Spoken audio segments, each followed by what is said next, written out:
সূরা আসর পড়ছি আপনাদের সামনে, কেন? গোলামীর মালা পরানোর জন্য। আল্লাহর কালামের 103 নম্বর সূরা সূরাতুল আসর। সূরাটা আল্লাহর কোরআনের ছোট্ট একটা সূরা, কিন্তু বড় দামি সূরা। মাত্র 3টা আয়াত আছে সূরা আসরের ভেতরে, মাত্র 3 আয়াত। 103 নম্বর সূরা, মাত্র 3টা আয়াত আছে। এই সূরাটা এত মূল্যবান, সাহাবীরা এটাকে খুব তেলাওয়াত করতেন।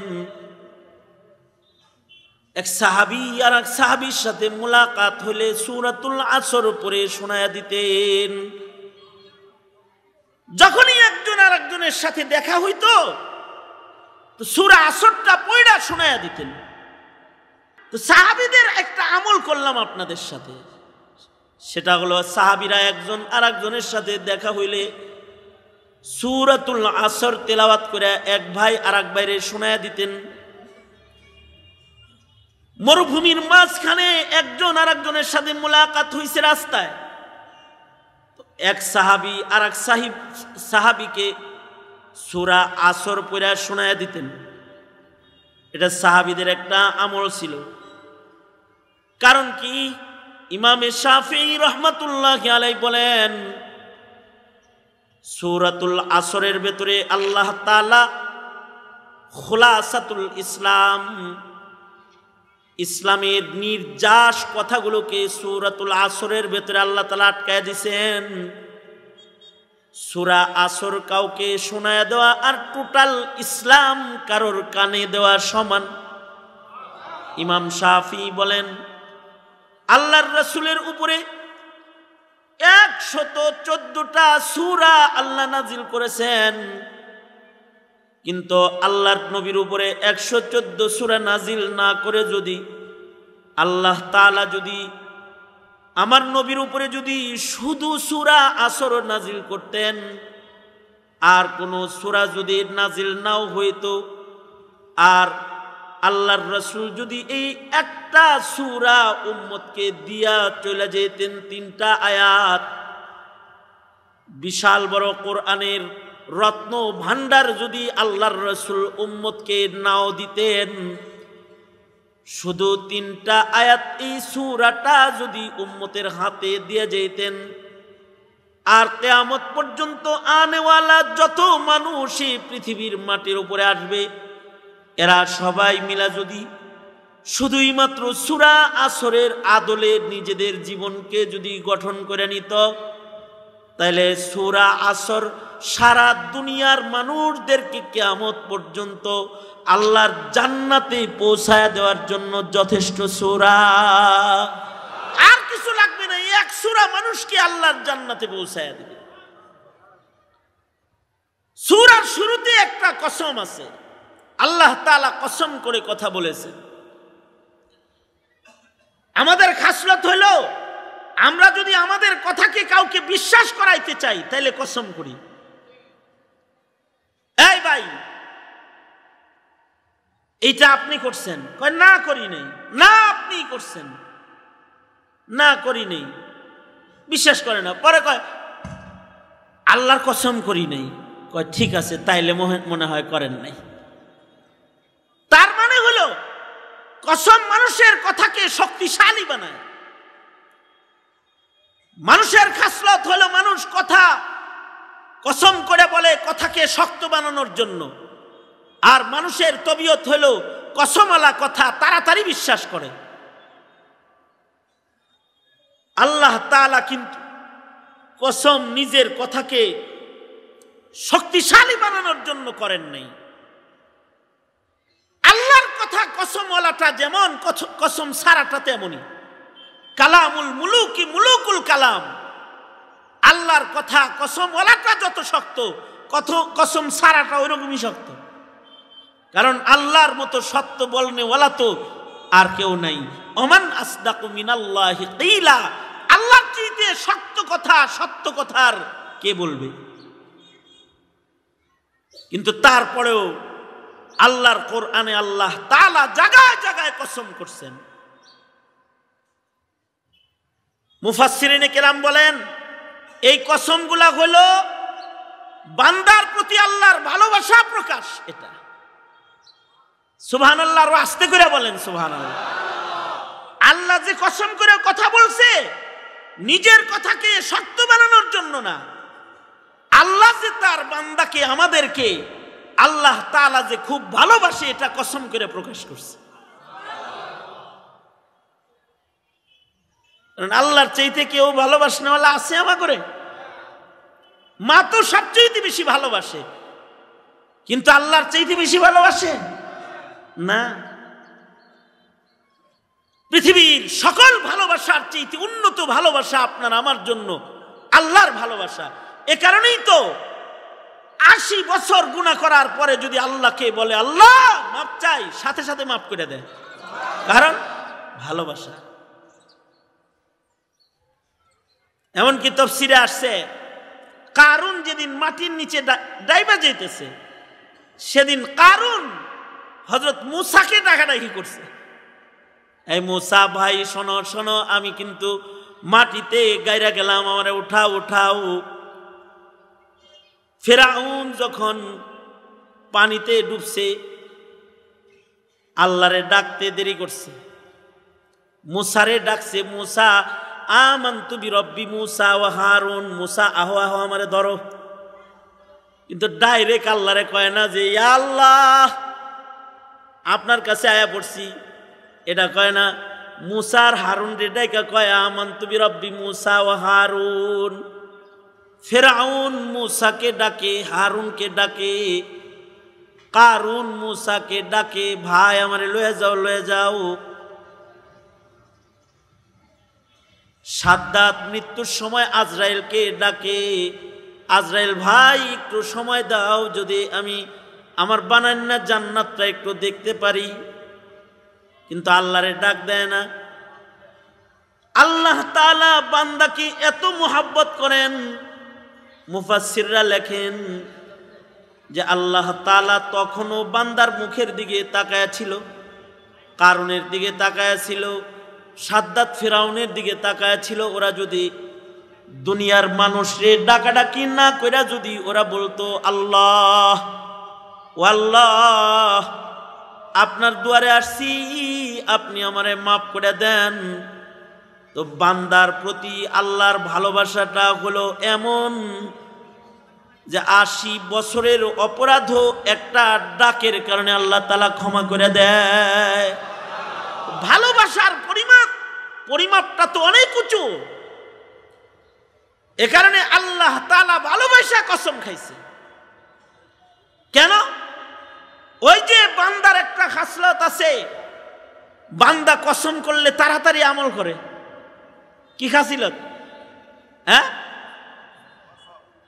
কসম করলে তাড়াতাড়ি গ্রহণ করে, এটা হলো বান্দার খাসলত। বড় যদি ছোটর খাসিলতকে মূল্যায়ন করে এটাকে মুহাব্বত বলে। এটা কি বলে? বড় যদি ছোটকে মূল্যায়ন করে তাহলে এই মূল্যায়নটাকে বলা হয় মুহাব্বত। যেমন আল্লাহর রাসূল সাল্লাল্লাহু আলাইহি ওয়াসাল্লাম, তাহলে আল্লাহর ভালোবাসা আল্লাহ প্রকাশ করলেন হলো বান্দার চাহিদার মূল্যায়ন করলেন। বান্দার চাহিদা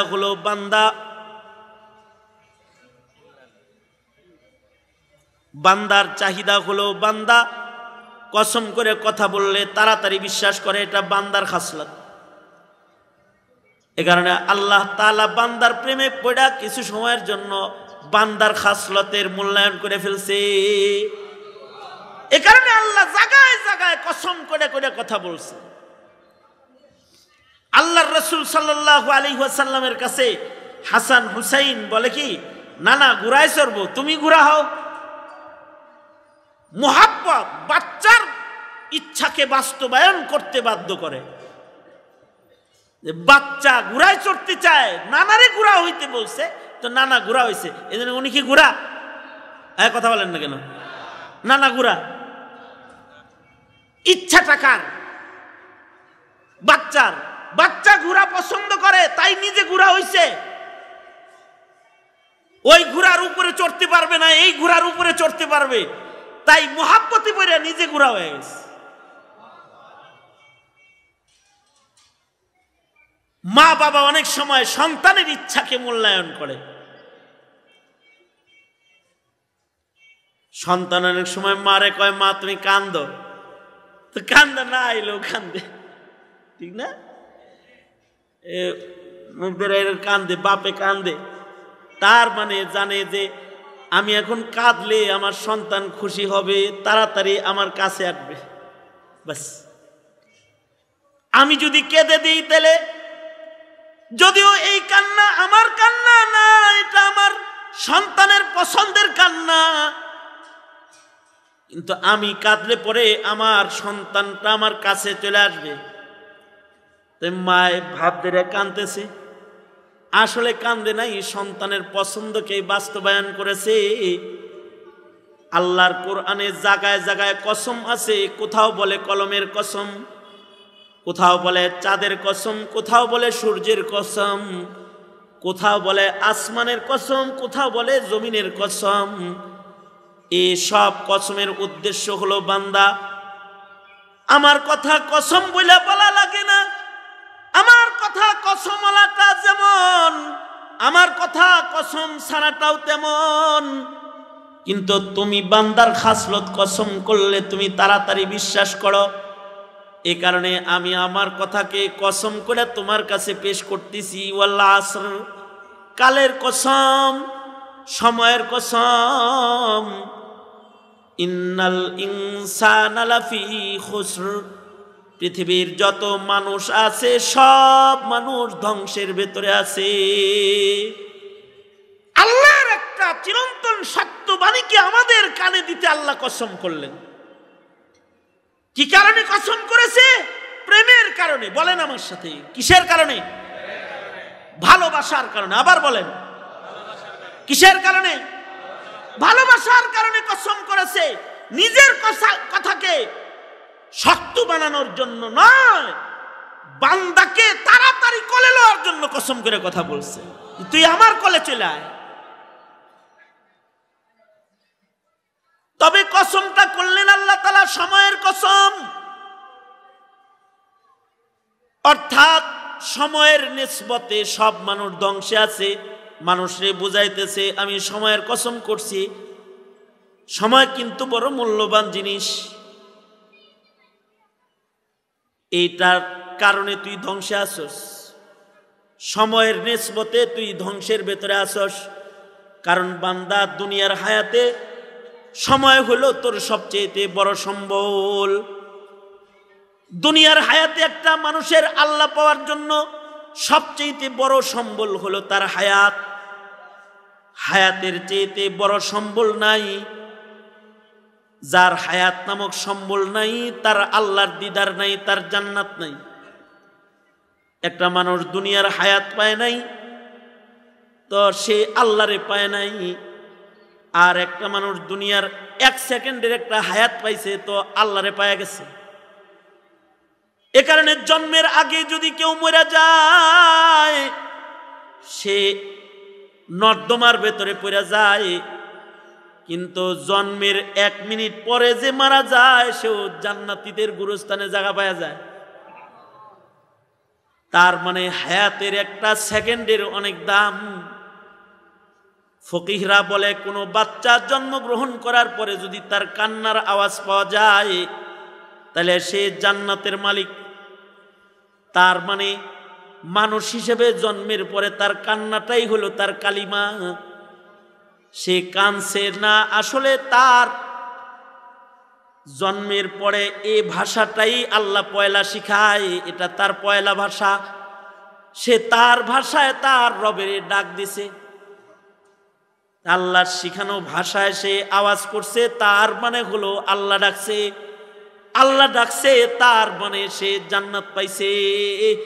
এবার যদি শুধু কান্নার একটু আওয়াজ পাওয়া যায় তাহলে সদ্য ভূমিষ্ঠ সন্তান মরে যাওয়ার পরেও তার মুসলমান একটা নামকরণ করা হয়, তাকে মুসলমানদের কবরস্থানে সুন্নত তরিকায় জানাজা পড়ে দাফন করানো হয়। কারণ হলো দুনিয়ার 1 সেকেন্ডের হায়াত পাইছে, এটার এত দাম যে এই 1 সেকেন্ডের হায়াতের বদলায় অনন্ত অসীমকাল জান্নাতে থাকার উপযুক্ত হয়ে গেছে। আল্লাহু আকবার, চিল্লায়ে জোরে বলেন আল্লাহু আকবার। আজব খবর হইল এই 1 সেকেন্ড দিয়া শুধু সে জান্নাতি হইছে তা না, তার মা বাপ শুদ্ধ জান্নাতি হয়ে গেছে। আরো আসতে কোন সুবহানাল্লাহ। এখানে যদি এমন কোন খুশনসিব পিতা থাইকা থাকেন যে যার বাচ্চা হয়ে মরে গেছে, হে আপনি তো জান্নাত কামাই করে বয়ে রয়েছেন। পৃথিবীতে 2 প্রকারের মানুষ আছে, এরা আমল ছাড়া জান্নাতে যাবে। তাদের কোনো আমল লাগবে না, তাদের ওয়াজ শোনা লাগবে না, সুবহানাল্লাহ বলা লাগবে না, রোজার মাসে রোজা লাগে না তাদের, 5 ওয়াক্ত নামাজের হিসাব তাদের নাই। জন্মাইছে বাস, ইমানি ঘরে জন্মগ্রহণ করে ইমানের পরিচয় পাইছে, আমল ছাড়া জান্নাত পাইছে। যে সকল বাচ্চারা নাবালেগ অবস্থায় মৃত্যু হয়, এদের জান্নাতে যাইতে আমল লাগে না, বিনা আমলে জান্নাত। এই কারণেই বাচ্চা কাচ্চা যদি ছোটবেলায় মরে যায়, কাঁদতে নাই, বিলাপ করতে নাই, কারণ ওর ইমানের দৌলত নিয়ে জন্মাইছে মুসলিম ঘরে, এইটাই এত বড় দৌলত। ওর কোনো আমল লাগবে না, আর সোজা জান্নাতে চলে যাবে। শুধু একা জান্নাতে যাবে না, তার মা বাবাকে সহ আল্লাহর জান্নাতে যাবে। এ কারণে শিশু বয়সে যাদের বাচ্চা মারা যাবে, শিশু সন্তান যাদের মারা যায়, কান্নাকাটি করবেন না। এটা মরে না, এটা জান্নাতের ইঞ্জিন হয়ে সামনে গেছে। আপনি এবার এটার বগি হইছেন, ডাইরেক্ট পিছে পিছে জান্নাতে যাইবেন, মাও বাবাও। এই হাদিস শোনার পরে হযরত আয়েশা সিদ্দিকা হাউমাউ করে কাঁদছে। আল্লাহর রাসূল হযরত আয়েশাকে বলে, আয়েশা আপনি কাঁদেন কেন? কয় কান্দি, আমার যদি একটা বাচ্চা হয়ে মইরাও যেত, তাও জান্নাতে যাওয়ার সম্বল হইতো, কিন্তু আমার একটা বাচ্চাও হইল না, জান্নাতে যাওয়ার লাইনও আমার হইল না। এবার বলেন তো আপনারা, বাচ্চা দেওয়ার মালিক কে? আরো জোরে আওয়াজ করে বলেন, বাচ্চা দেওয়ার মালিক কে? কোন কবরে গেলে কি বাচ্চা পাওয়া যায়? কোন মাজারে গেলে বাচ্চা পাওয়া যায়? কোন পীরের কাছে বাচ্চা আছে? বাচ্চা কার কাছে? সন্তান দেনেওয়ালা কে? সন্তানকে হায়াত দেনেওয়ালা কে? দিয়া আবার নিয়ে যায় কে? যারে খুশি ছেলে দেয় কে? এই প্রত্যেকটা কথার সাথে ইমানের সম্পর্ক কিন্তু।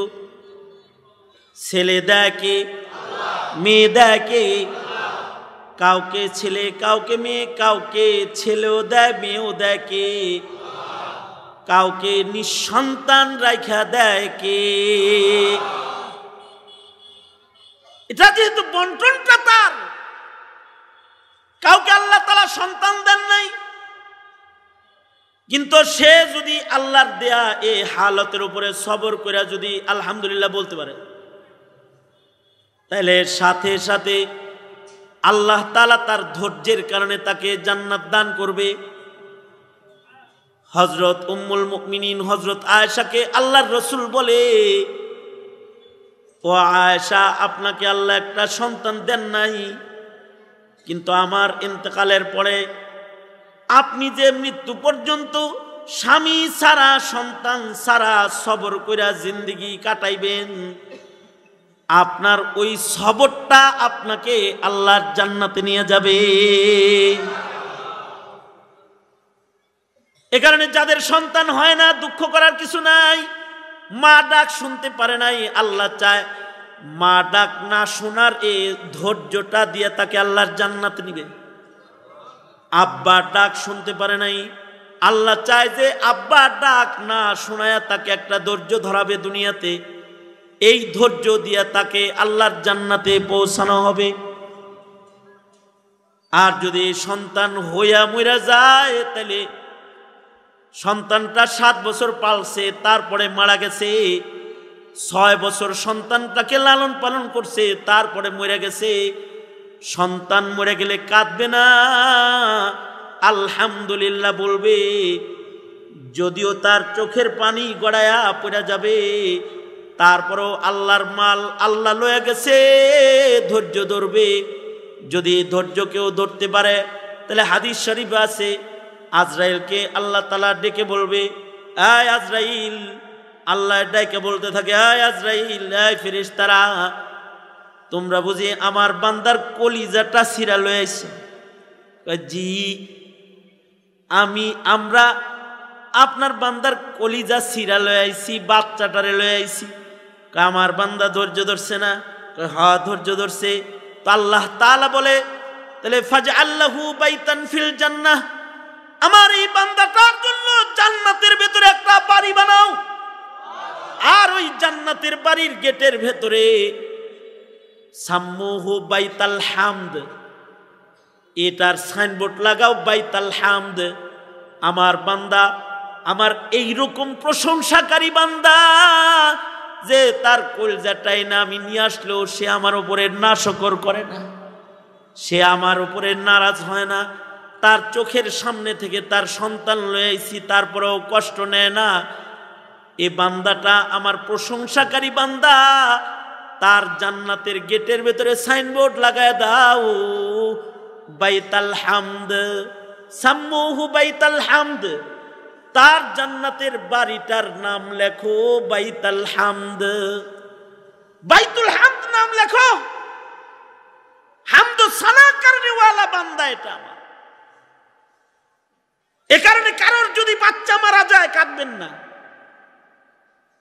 কান্না আসবে, চোখের পানি পড়বে, কিন্তু বিলাপ করবেন না, সরগোল করবেন না যে আল্লাহর ইনসাফ নাই, অমুকের 5টা সন্তান, আমার একটা, এটাও লয়ে গেল, এরকম কি বলবেন না। হযরত আবু তালহা রাদিয়াল্লাহু আনহু নিজের সন্তানকে অসুস্থ রেখা মাঠে গেছে, মরুভূমিতে কাজ করতে গেছে। উনিও ঘর থেকে বাইরে হইছে, ছেলেটাও মরে গেছে। এই যুগের মতো টেলিফোনের আমল না তো, যে ফোন করেই বলবে, এই এই তাড়াতাড়ি বাঁচতে হ, তোমার পোলা মরছে।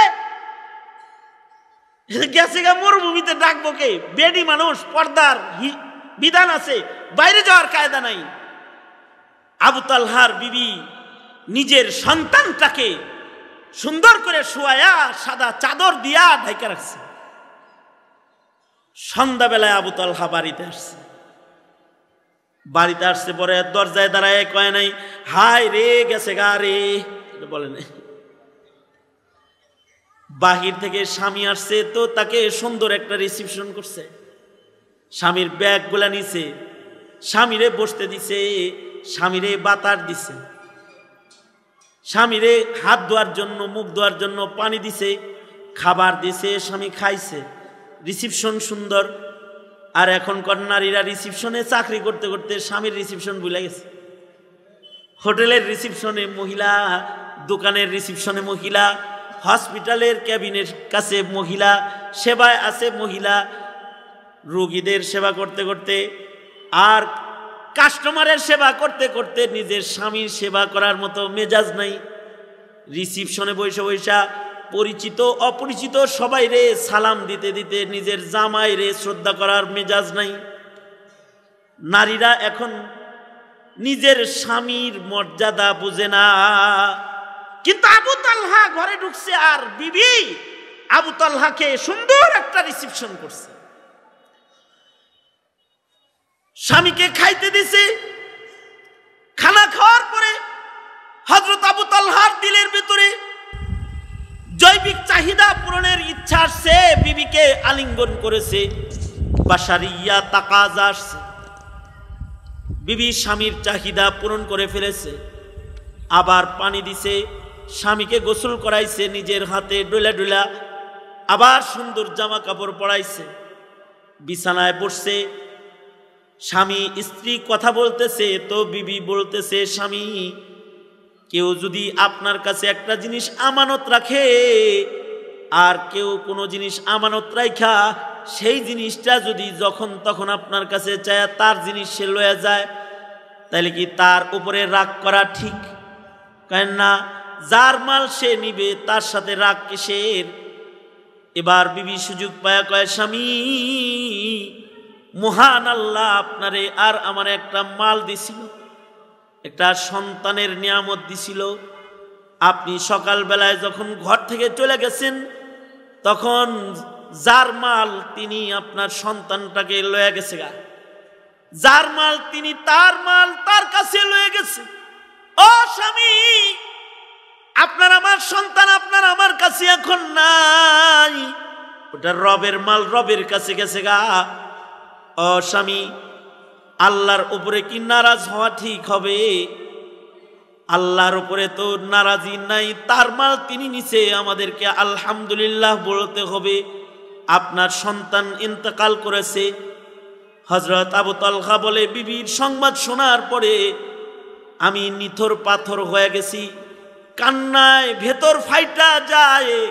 কিন্তু একটা মা হয়ে সন্তান হারানোর বেদনাকে আল্লাহর ভালোবাসা, আল্লাহর মোহাব্বতের রেজা বিল কাজা দিয়া যেভাবে করে ঢাকছে, আমি বাপ হয়ে যদি চিৎকার দিয়ে কান্দি তাহলে আমার ইমান দুর্বল হয়ে যায়।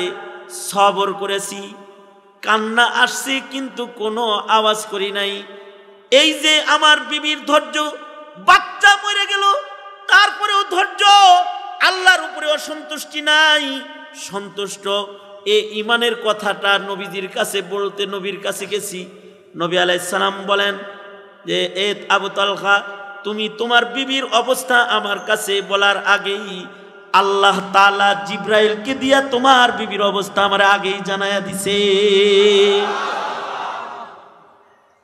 কতটা সন্তুষ্ট আল্লাহ পাকের উপরে। এ কারণে বাচ্চা মারা গেলে পরে কখনো বিলাপ করে কাঁদা নাই। কিন্তু দুনিয়ার কোন মানুষ আমল ছাড়া জান্নাতে যাবে না।